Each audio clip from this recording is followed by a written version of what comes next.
I mean, when you stop learning, you're dead.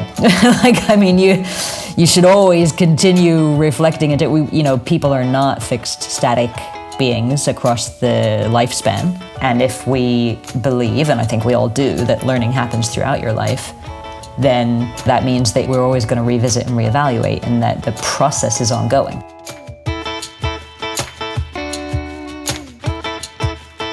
Hello, and welcome to Adventures in Learning Design, a series of conversations about ideas, principles, research and practice, exploring how we can make learning more effective and more enjoyable, whether that's in the workplace, at school, at university or at home. My name's Laurie Harrison. And my name's Tim Gifford. And we're both co-founders of LearnJam, a digital learning agency and consultancy.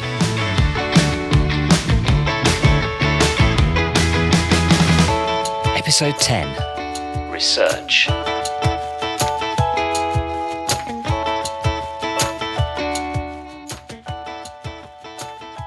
In this episode, Tim and I talked to Laura Patsko. Laura is a freelance language and pedagogy consultant and one of the best researchers that we've ever worked with. Laura was instrumental in helping us to create our learning design principles, which Tim and I talked about way back in episode 3. This is a set of evidence-informed learning principles which we use to guide all of the decisions that we make when we're designing learning experiences. And I think it would be fair to say that we would not have been able to develop them without Laura's input. In this conversation, we wanted to explore what Laura's approach was to tackling the mountain of various research and evidence that's out there in order to identify what, of all of the available evidence, is most useful for anyone working in learning design, and then to synthesize that into a digestible and practical set of learning design principles. Laura talks us through the different stages in her research process so we can get an understanding of the methodology that she used to work through the complexity of the subject that she was tackling. So we get an insight into exactly why she's such a great researcher, and I think that's something we can all learn from. So I'll hand over to Tim and let's get started.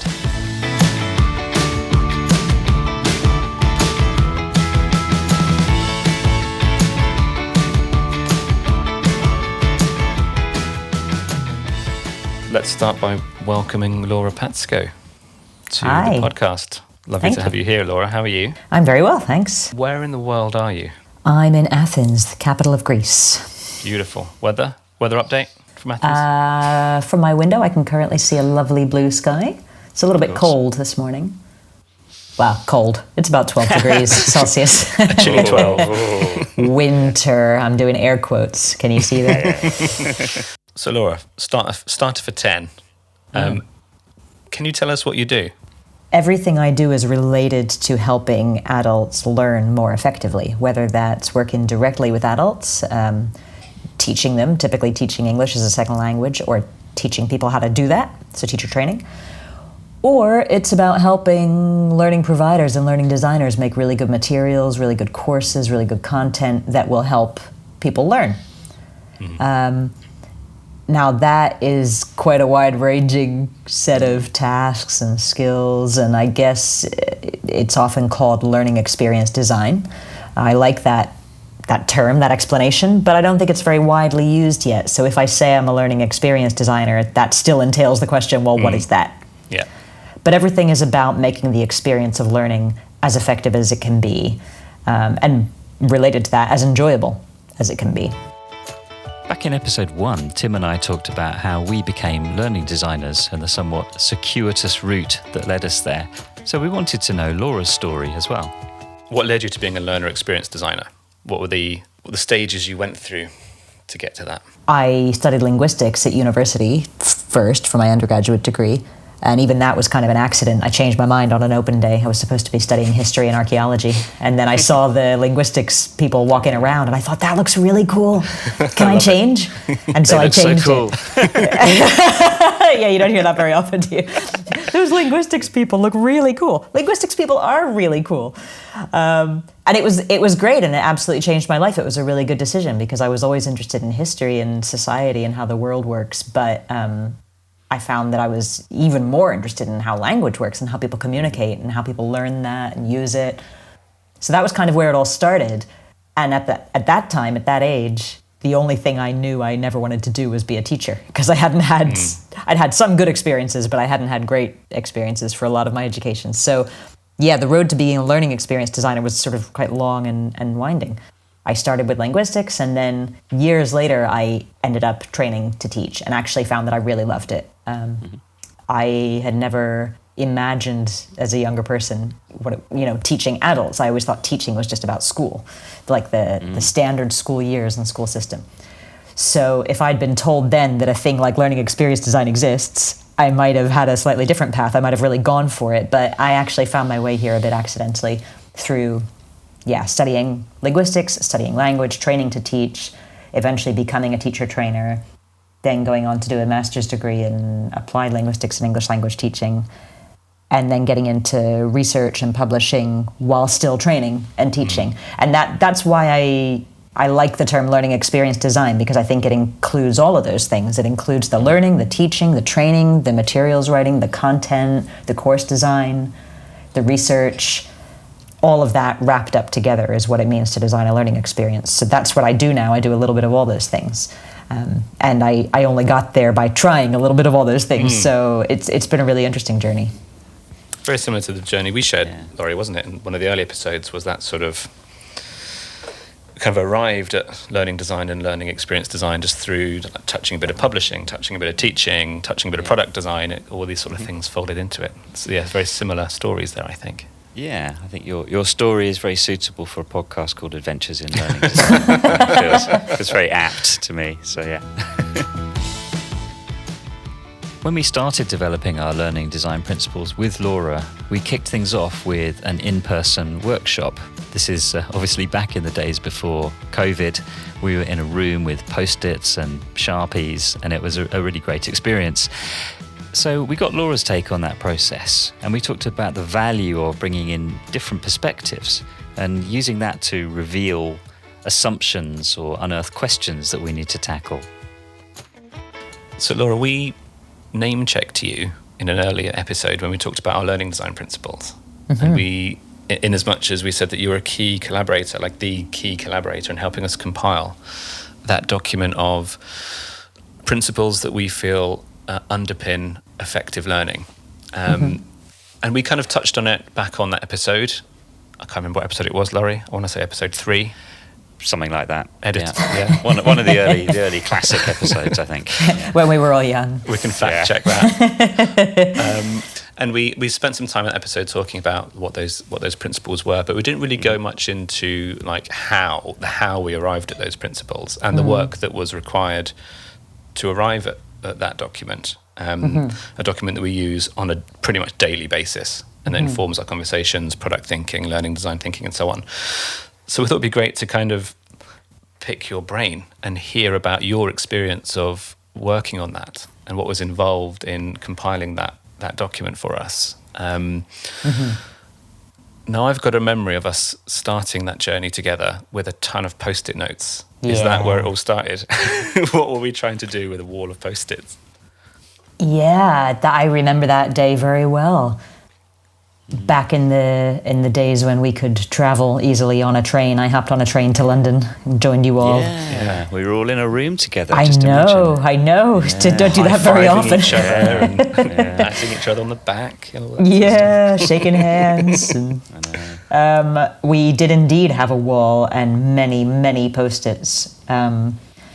It's funny, isn't it? It's kind of, it's almost become a bit of a cliche, this, we do a brainstorm with Post-its and all the different colors, but actually it's a really good place to start because we were pooling the collective knowledge and experience and questions of, 6 of us, 7 of us? And moving those around and trying to spot themes, and that's actually really easy to do with Post-it notes, where you can sort of make groups and you can see what we have in common, you can see gaps in the knowledge that we have, and you can see where our questions are similar and where we want to learn, because that was a huge part of the process, was not just saying, okay, what do we know, let's make a list, but actually saying, what don't we know? Where do we still have a lot to learn, and how do we go about filling those gaps? So starting with a wall of Post-its was really helpful, just to get our initial ideas down and start to spot, patterns and gaps and themes. Yeah, and just to kind of, I guess, a bit of background to that as well is that I think we felt that everyone in that group, so the whole Learn Jam team and you, Laura, we all had our own experience and knowledge sets and ideas about what works in learning and what makes for effective learning. And our suspicion was that we all had slightly different ideas or depth of knowledge or areas of knowledge and experience, and that we wanted to kind of, as a first step, pool all of that. See, and as he was saying, Laura, see what the themes were, see what we had in common, what we all agreed on, were there any outliers, and kind of use that as a starting point for the whole process. Yeah, and I found it really interesting because I think that kind of beginning point of what was ultimately quite a long process is a really good way to spot what assumptions we're making.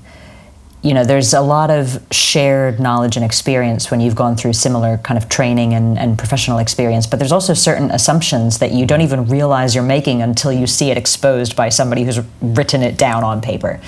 Yep. And it was really interesting for me, at least, and I think for all of us, to see, oh, really, that's what you think, or that's interesting that you're coming from that perspective, or I never thought of it that way. And then for the person who'd written it down to say, well, yeah, obviously. But, nothing is obvious. And I think it's really important to be reminded of that when you're designing learning experiences, that, how it feels to be a learner, how it feels to notice something for the first time, or to realize you're making an assumption, or to just question what you think is obvious. It's a good place to begin. You can only really learn when you have that kernel of uncertainty, and you realize that nobody knows everything, and that you have a lot to explore. That's a really rich, really fertile ground for developing something like these principles. You're right, and I think kicking it off in that collaborative way and sort of pooling our knowledge, to me it felt more interesting and more useful than, say, I don't know, let's just bring in a consultant who is an expert and say, tell us how it works, and we will then just follow that. Everyone being involved in that process and starting from that point of sharing. And like you said, identifying, oh, God, I didn't know that. Or, I thought everyone did that. Yeah, exactly, yeah. Well, something I took from that was, definitely an element of that, Laurie, sort of I didn't realise that was a thing that you could do, or that was the thing people were doing. But also being able to sort of like list out things that I did or I considered in my practice, but when actually challenged, well, why? Why do you do that? Right. I don't know. It's either just like kind of intuitive, or it's just something I have just picked up or observed somewhere. But like I can't explain the research, the science, the thinking behind it. So I think that's something that we were really looking for, wasn't it? Not just pooling these ideas, but like taking those ideas into, okay, well, where do these things sit in like evidence-based research? Like what is behind these? Is there anything behind these? And where there isn't, like what do we need to do with that? After that initial brainstorming session, Laura took on the challenge of diving into the research. And we started to get an understanding of the process that she uses. The task that came out of that initial brainstorm, and this is something that you really delved into, Laura, wasn't it? Was like immersing yourself in the research so that we can start orienting ourselves and connecting these Post-its to scientific research-based sort of understanding and information and so on. What was that like? I mean, was it a daunting task approaching that? Yeah, it was incredibly daunting, and I think anybody who works in research knows that when you do when you do sort of desk research, when you look at what's already published, what's already out there, you have to go in with some quite clear questions of what you're looking for. Otherwise, there's just so much stuff. I mean, you could be reading for decades continuously. Yeah. You sort of have to read with purpose.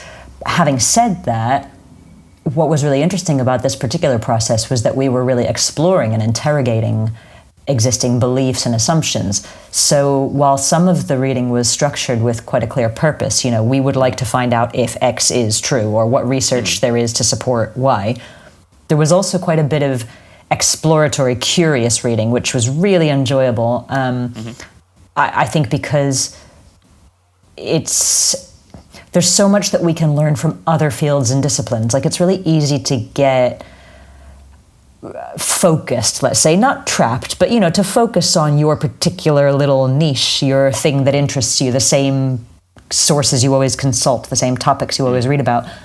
And because our initial brainstorm was so huge and there were so many possible areas of interest and development, it meant that I got to read a lot more widely than maybe I normally would and bring in insights from particular fields or specialisms, cognitive psychology and language teaching and personal development, all these different areas that I probably wouldn't normally read as widely in. And that was quite interesting, and that made for interesting conversations later in the process when I was able to come back and say, hey guys, I've learned a little bit about this area. There's people out here researching this.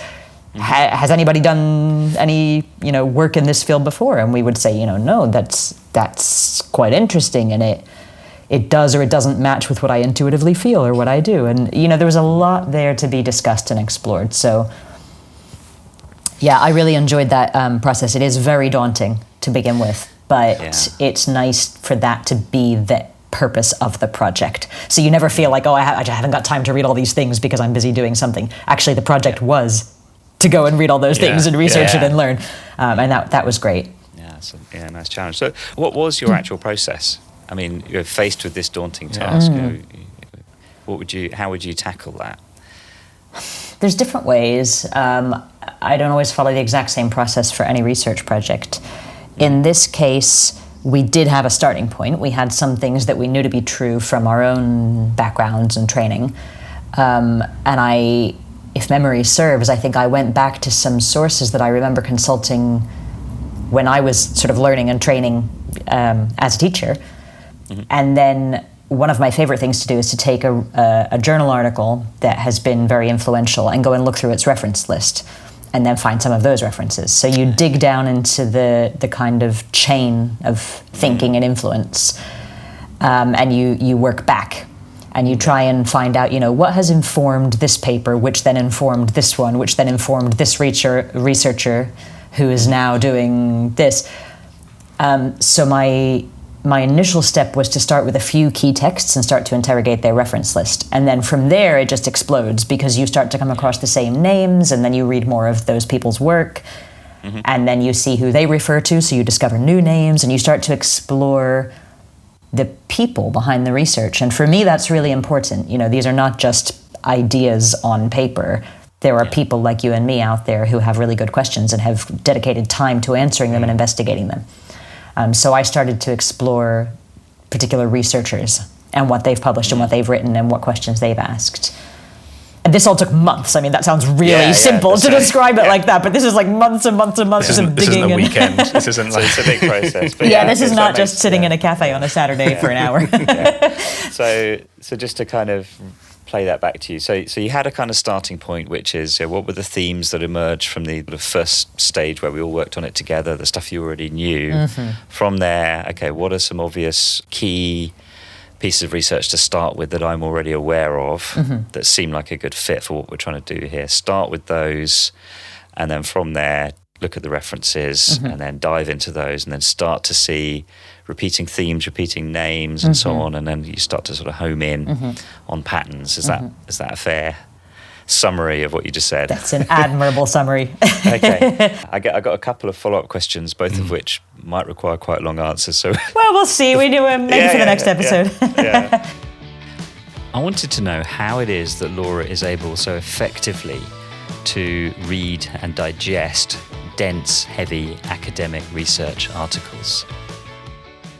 When I try and engage with these, I just find it quite heavy going. Is this just a practice thing, as in you're used to reading this kind of information, or do you have a process or a way of getting through all of this information and pulling out what's most useful and dealing with that and managing that information when there is so much to get through and some of it is quite dense? How do you tackle that? That is a very good question, and I'm really glad you asked it, Laurie, because when I was a fresh young researcher, I hated academic reading. I hated it. I almost pulled out of my master's. I found it really daunting because, as you say, it can be so dense. And on my particular master's degree, we had a lot of support with academic writing, but we didn't really get taught how to read academically, and it took me a long time to learn.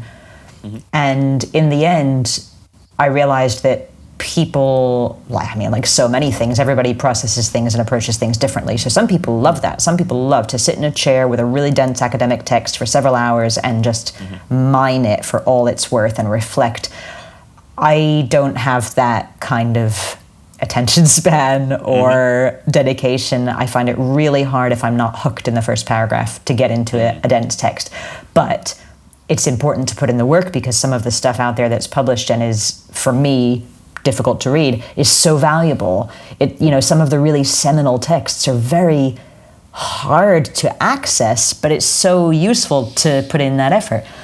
So to answer your question, my processes ended up being a kind of mix of the academic, so what do I actually need to get from this text and how do I evaluate that and understand the ideas and what the person's trying to communicate, and the personal. How do I make this work with the way that I work, the way that my brain works, the way that my energy levels allow me to? And so what I tend to do is read the intro or the abstract or the first chapter or the first small section and intro of several things, several pieces, whatever it is. I'll sort of start with a short list. Rather than thinking, oh my God, I've got 100 things to read, I might start with 10. Read the intros, take a couple of notes, and then take a break. My academic reading involves lots of breaks. And I think that's something that you need permission to do. It took me a long time to realize that I didn't have to spend like 8 hours a day just reading dense texts. Yeah. And then I would come back and see which of those looked worthwhile for exploring further, given what I was reading for. And this comes back to what I was saying about reading with a purpose. Because it's easy to accidentally end up reading and trying to process something that actually maybe isn't super relevant to what you were trying to learn. So, and for me, the only way that I keep that perspective is to take breaks. Like I say, reading breaks. So I kind of read in stages. I'll read the first part of several things, identify what looks interesting, take a little break, come back to it, and then pursue the ones that are relevant. Because it is really daunting. Yeah, it's really daunting. Yeah. So it sounds like, there's quite a sort of sophisticated sifting process that you've kind of Sifting built up, is the word, Yeah. yes. Yeah. But again, that's taken years to refine, and it's what works for me. It's not what works for all people. Some people need to block out several hours and just stick with one thing, and they love that, and I just don't work that way. And I think if I'd been sort of told that at the beginning of my career as a researcher, if I was given permission to read in smaller chunks over time and take breaks to think and process, I might have found it easier from the beginning. So that process is really important, I think, as a researcher, to work out the process that works for you. So you're going through these sort of layers of filtering, I guess. So you're looking at a whole bunch of abstracts and maybe sort of first parts, and then identifying, okay, that looks interesting. I'll now home in on those, go a little bit deeper, and you're gradually sort of working your way into the guts of these pieces of research, but you're not getting deep into like all of them. You're being very selective, and at each point, before you dive deeper, you're kind of making a conscious decision about, okay, this is worth my time to go deeper into this one.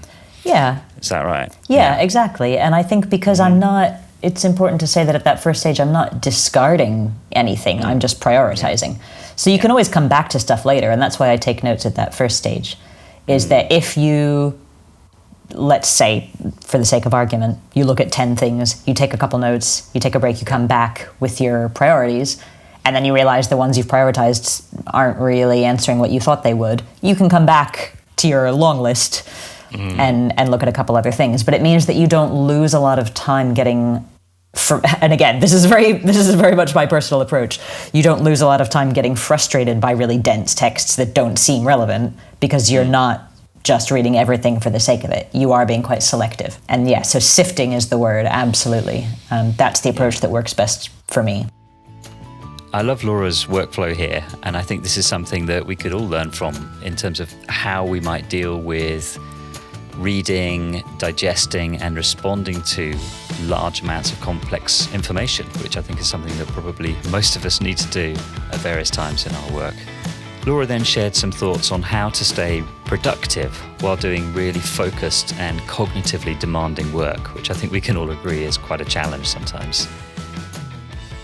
It's good to hear you mention sort of, taking frequent breaks and stuff as well, because I mean, I do training in productivity, and that's. Do you use the Pomodoro technique? I do. Are you familiar with I that? do. I love the Pomodoro technique. That's one of the ones people always love when I do productivity training. That's the way I do it. Is it the same as yours? It's 25 minutes of a task without interruptions, then a 5-minute break, 25 minutes, 5-minute break, 25 minutes, 15-minute break.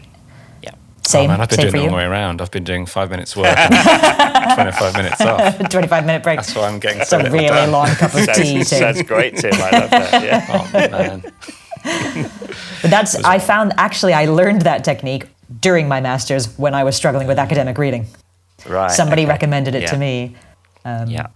Yeah. I mean, not only does it keep you refreshed, it kind of makes the task less daunting, doesn't it? It's like, okay, I've just got to do 25 minutes. That's all I've got to do. And then I can have a break. Well, I remember asking my master's, my dissertation supervisor, going to her one day and saying, Sue, I am so overwhelmed with the list of tasks and stuff I don't know and stuff to read. I'm so overwhelmed. Where do I begin? And she looked at me and said, Laura, how do you eat an elephant? And I went, what? She goes, a little bit at a time. And I was like, yeah, you need to break it down and make it manageable. And I just always remembered. And then I had a picture of an elephant on my desktop background for the next year. Just to remind me, Excellent. How do you eat an elephant? Just one bite at a time. Break it down, make it manageable, take breaks. Because we're human. We're not machines. We're not processing text. It's not about just... And I think that's important too, is that while you're doing all this reading, you're not simply completing a page and then ticking, done, read. Like you're thinking about it, you're processing it, you're connecting the ideas, you're asking new questions, you're making new lists of more stuff that you don't know and you want to find out. It's not about completing, like reading 500 words, okay, check. It's about actually getting into the ideas, because that's why this stuff exists. That's why it's published. It's published in order for us all to learn, because, any given research project can take months and hours and whole teams. Yeah. So, I think you have to take those breaks, because what you're putting your brain through is very intense. There's a lot of processing. And especially in this project with the learning design principles, where it wasn't just about me sort of indulging my own academic interests. It was about understanding how all of us as a team think and act and design, and what influences that, and where we might need to check our assumptions and change our practices and develop our thinking. And that's quite a cognitively and socially demanding process. So you've got to break it down into chunks that are manageable. You have to take breaks for your own brain, but then also take breaks in which maybe you're not reading, but you're just sharing some of what you've learned and reflected on, and then discussing that and exploring it. And because this was a team effort. So I might have been doing a lot of the reading, but we were all doing a lot of questioning and reflecting. A really important part of the research process is getting your work reviewed, so peer reviews and other external reviews. And the development of our learning design principles was no exception. So Laura told us a bit more about the value that those reviews added to the process. We had the initial sort of group get together with the post-its, sort of pull out what we all knew, what we all thought. You then used that as your starting point. You dived into the research, went through this process that you just talked through, sort of filtering that, following, identifying themes or particular names of researchers that felt particularly important or relevant. And then as you were doing that, you would sort of put stuff together and share it back with us, and then we would respond to it. I mean, from your point of view, how did that process work? And how did you approach that? The process was invaluable for me. It was so important to have those regular checks, kind of getting out of my head and back to the team, and back to what is it that we're all trying to learn from this. And it made me think a little bit of, in more academic circles, when you research and then write an article for a journal, it takes a really, really long time. And I think people outside academia often don't understand what takes so long. You did some research, then you just write it up, right? Like, why does it take literally years, in some cases maybe 2 years, to get from writing your article to having it published? And it's because there's peer review built into that period. And that is not just, that doesn't mean peer review like buy my book and give it some stars online. That is read it, carefully pick out holes, issues, problems, good points, give feedback. And that's what you were all doing throughout the process, was saying, okay, let's pause for a moment, look at everything we've been learning, our new sorts of conclusions we're drawing. Let's take a moment to reflect on where the research that we've engaged with appears to support what we do. And let's also take a moment to look at where research challenges what we do and we might need to adapt. And that review process between all of us as peers, as collaborators, was absolutely critical. Yeah, really, really important. And that again changed the direction of what we were reading and researching, and helped me make decisions about, what to prioritize, what to read, what to find out more about. And then related to that, of course, we also had external peer reviewers. Do you want to say something about that? I think we should, yeah. It's an important part of it, wasn't it? Yeah, it was, again, very important. And again, in a more academic sort of journal publication kind of context, peer review is typically anonymous, because it's really important that the person reviewing is free to critique and comment without any sense of who they might be offending or challenging or praising. And that's what makes the value of published research so high, is that you, generally speaking, you can trust that somebody has looked at it who didn't have any particular interest in telling the researcher they did a really good job or a really bad job. They were just purely looking at the ideas and the expression of ideas.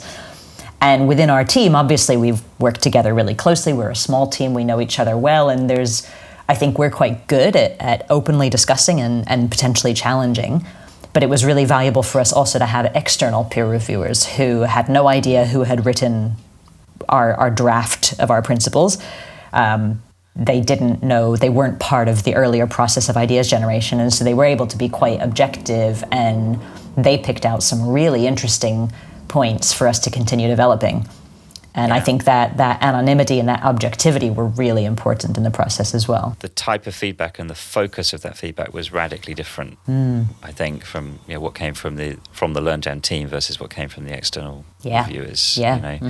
I mean, speaking personally, when I was looking at it, my focus was always, how can I use this on projects? Basically, what's the practical application? What does this mean for me if I'm working on this type of learning design project? What am I going to do with this? And is this expressed and structured in a way that is really clear and simple and straightforward to understand, so that I or anyone else can easily take this and think, yep, I can now understand that and apply it in the real world.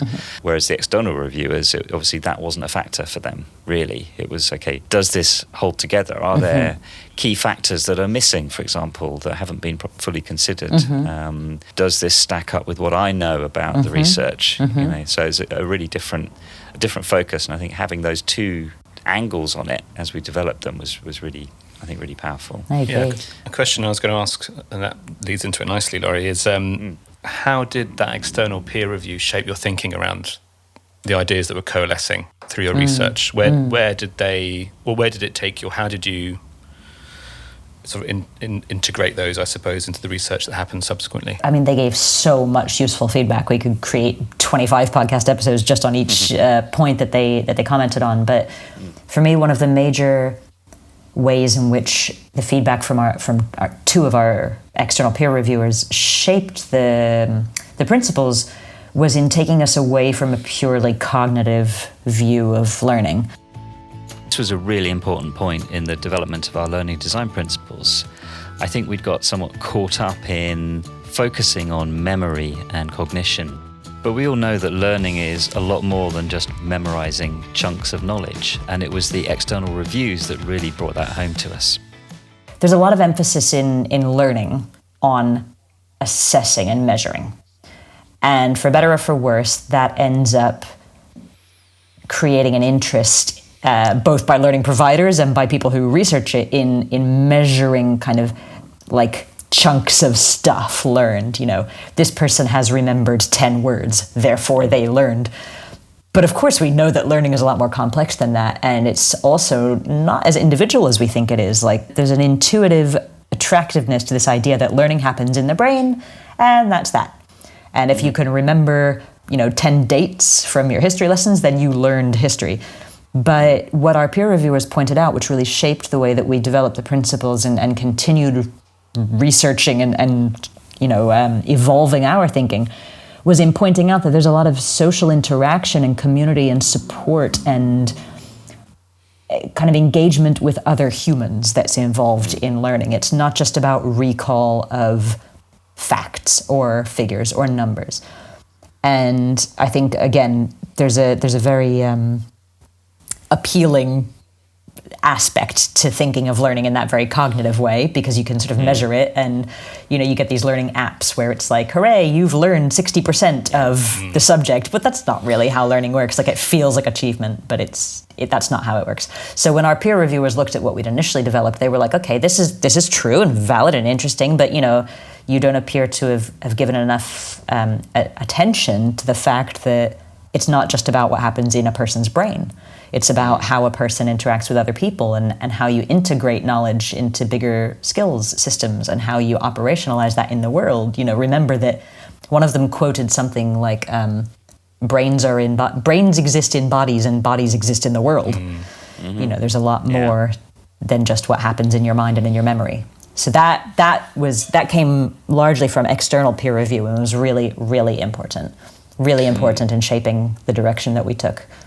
Which, as a learning designer, it's critical to have that perspective, right? I'm not just thinking about optimizing this experience or considering this content for how the brain's going to receive it. Mm-hmm. All of this has a context in which it needs to reside and resonate and be meaningful. And it's all those things, or those external, peripheral variables that we also need to be aware of and take into account. And I found that really useful. Absolutely. In the work that I've been doing with these principles, definitely. Yeah, it's really nice to hear that, because you're always trying to sort of balance insight and research with practice. So knowing that things are practically usable is really important and useful feedback. And I think that comes out in the principle that's phrased, understand the learner and their context. It's not just the learner, it's the context, because there may be things which fall outside our control as learning designers, but they will absolutely influence the experience of learning, and we have to be aware of them. It might be easier to strip away all that context and say, let's just measure these few things that the person remembers after a week, but that isn't the full experience. Quite often you see, make sure that you've got spaced repetition, interleaving, and all this kind of stuff. That's all valid, and there is evidence to support that does help people memorize stuff or commit stuff to memory, but that in itself is not the entirety of learning. Exactly. We are all interconnected, and we are part of society, and we're generally learning things in order to be able to do things. Yeah, I think that's really important to remember. The three of us spend all day obsessing about learning and designing and thinking about it and reading about it and discussing it and build a whole career on it, whereas the person at the end of the actual learner in that learner experience might just be thinking, I need to improve this thing because my life requires it. Yeah. It's about life. Yeah. There's context, there's people. It's not, everybody isn't as invested in designing all the little features and bits as we are. They actually need to use this stuff. That's why they're there. That's why they're learning. So we have to respect that context. Exactly, get stuff done. It's all very well having principles to guide the learning design process, but those don't really add much value unless we have a way to apply those in practice. And so much learning research is actually really hard to apply in practice. And I think that's a challenge that we're still working on. So here's a question then. So we're starting talking about the practical implications of these principles and the output of your research. How did you go about translating that research into practical applications, which is what we were aiming for with this piece, right? It wanted not just research and an understanding of what the literature was saying and what effective learning meant, but we also wanted how do you do that? What does it mean? So how did you go about translating that research into practical suggestions and tips for what a learning designer needs to do with that? That's a really good question, and it's hard to answer because I don't think there is just one simple answer. One of the reasons I really like what I do is because I think that interface between research insights and practical application is really important. And it's all too easy for people to sort of fall into one of the two categories rather than sitting in the uncomfortable interface. What do we do with this learning? I remember going to a conference once where somebody talked about applied linguistics and said that a lot of the research either wasn't applied or wasn't applicable. Like it just was so hard to, what do you do with that in a classroom? So that's why I say it's a really difficult question to answer, because ultimately we were trying to articulate the principles that underpin all our practices.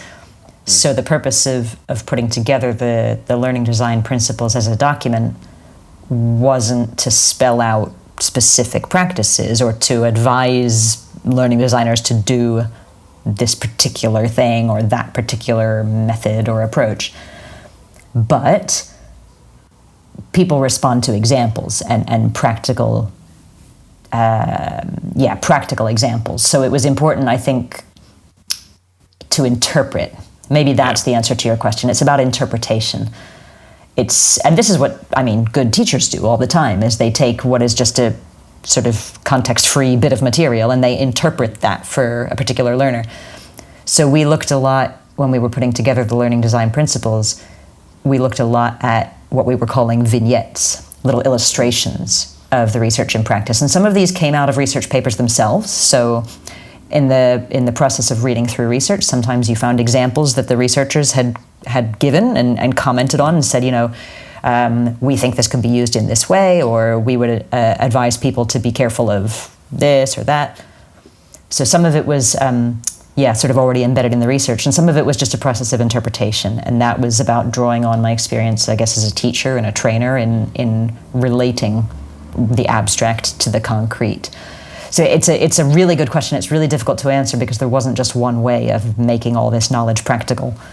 But that was always in the forefront of my mind. So some of that comes through in the learning design principles with practical examples, and some of it also, I don't want to give a practical example. I didn't want to be too specific because then people get really attached to this, I must do it this way. Every time I've got to do this particular thing. Yeah, exactly. And that, again, that doesn't fit with the very individual and contextualized nature of learning. Like, you have to be able to take a principle and interpret that for a particular person in a particular context. So it was a balancing act. It was delicate. But I think the conversations that we had as a team, again, were really important with that, because we were all able to say, well, what about this context I used to teach in? Or what about this learner I've been designing for? How would this work for them?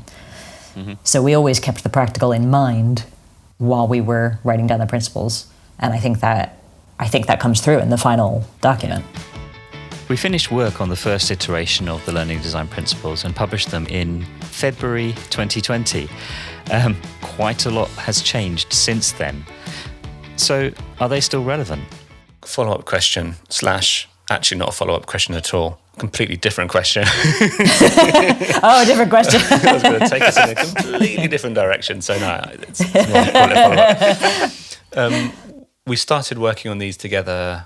When did we start working on these? Early 2019, wasn't it? We kind of started getting together around this. Yeah, I think so. Suffice to say, we started working on these when the world was very different. This is pre-COVID, pre a lot of fairly significant events happening. How do we see this document now stacking up in the light of those events? Does it still stand up? Does it need to change? How do we manage that change over time? In my opinion, it still stacks up because they are principles. They're not concrete practices. They are principles on which to base your practice, whether that be in a face-to-face classroom or online, studying remotely, or learning remotely while working from home. However, again, it's impossible to get away entirely from your assumptions. We're all, humans in the world, and we have certain things that we take for granted as a way of filtering the vast amount of information that exists in the world. And I think one thing that is kind of implicit in the principles and may need to be articulated more explicitly is how inclusive they are, and how what we were trying to do was put together principles that could underpin an effective experience of learning for any adult in any context. And the practice would look different according to the adult and according to the context. But what's not spelled out in the Principles Anywhere is who are the huge diverse range of learners. I mean, it's kind of an impossible situation, because in order to be extensively, infinitely inclusive and diverse, you can't be too specific, because then you're already limiting yourself. Yeah, I think they still stand up in the world as it stands now, because, like I say, they were general principles of how people learn, and they can be enacted in different ways. So if we say, for example, that you have to respect the limits of working memory, well, that hasn't particularly changed just because a lot of people are learning online now. Or if you say, use a combination of spaced and massed practice, again, that still stands up. You might do those differently. You might do them on paper, or you might do them online as part of a remote course because your university is locked down. But the idea of combining different ways of practicing is still valid. So yeah, it's a very good question, and it's difficult to answer, but I think there are ways to make sure that you design learning experiences that will work for everybody. And I think that's something that we're still developing. We're still working out, what sort of advice to give learning designers in that respect. But these principles still stand. They might just be augmented or added to or developed or refined. But I don't think they'll change dramatically just because the world has changed dramatically. We finished up by talking about how developing something like this and this kind of research is an ongoing and never-ending process. The world is always changing, and we're always trying to learn new things. So maybe a way of summarizing all of this is to say that processes are rarely complete and finished in learning. We always revisit and reevaluate. It's all well and good to sit here and say, okay, done. We've published some learning design principles, but of course it's not done. There will be a version 2.0 one day. And as people come and go from this core team of LearnJam designers, new ideas will come in, and we'll continue evolving. And, in our outside of professional lives, we'll continue evolving and moving and changing and learning, and that will influence everything we do at work. And there are new discoveries to be made, right? Around neuroscience, behavioral science, psychology, all these things. There's so much that we don't know. Products and tools that are going to impact how we think, how we behave, how we interact. All of that stuff needs to be observed, taken into account as well. So no, I do agree with you, Laura. We haven't sort of sat back and thought, done, we've cracked it, we've written it all out, it's all there. Of course. It's written in stone. We recognise that that's the moment in time where we've captured what we do think to be immutable truths, but also we accept that there are going to be things that are going to, we can't predict or we haven't seen yet, are going to be sort of impacting this and requiring us to revisit and adapt and update. Exactly. And that's the exciting part for me as well. It's what is going to happen in the world? Right. And what we're going to learn about human beings that is going to change this document for us. Right. And that's really how learning exciting. should feel. That should feel exciting. Yeah. We should look forward to the future things that we don't know yet. And I think that's going to impact all of our practices. I think, again, the underlying principles won't change massively, because it takes a very, very, very long time, centuries, for human beings and our brains and our societies to change massively. But the practices absolutely will change all the time, and that is really exciting, and that's how learning should feel. Yeah. Is, how do we implement all this? How do we interpret these principles for a new, changing world?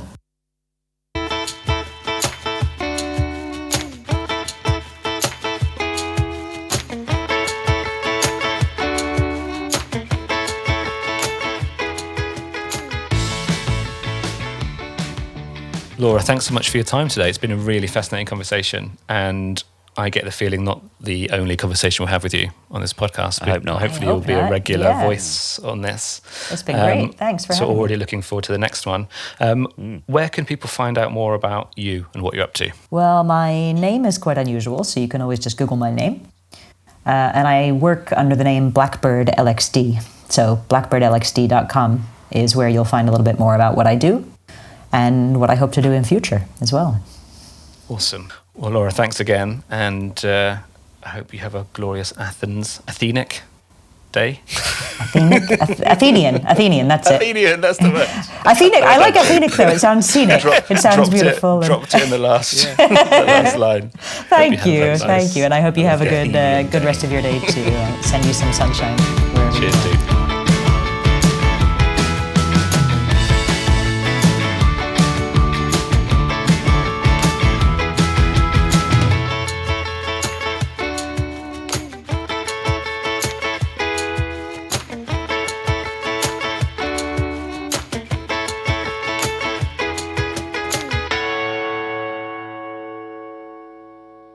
Adventures in Learning Design was brought to you by LearnJam. To learn more about what we do and who we do it for, and to download your own free copy of our learning design principles, head over to learnjam.com.